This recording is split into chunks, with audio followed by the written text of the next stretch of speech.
యువతకి నా ముఖ్యమైనటువంటి సూచన, మీరు గడ్డాలు పెంచుకొని తిరగకండి. గడ్డాలు అనేటువంటిది మన సాంప్రదాయం కాదు.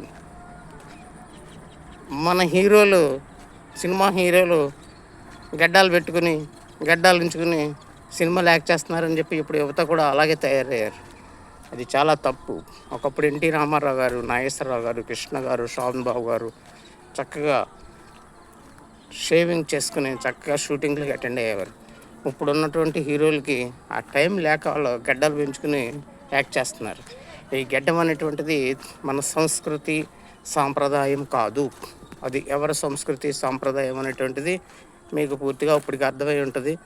ఒకప్పుడు గడ్డాలు పెంచుకు తిరిగినటువంటి యూత్ని తీసుకెళ్ళి బొక్కలో వేసేసేవారు. మళ్ళీ ఇటువంటి సాంప్రదాయం రావాల్సిందిగా నేను కోరుతున్నాను. ఏదంటే చాలా చిరాగ్గా తయారవుతున్నారు కుర్రోళ్ళు.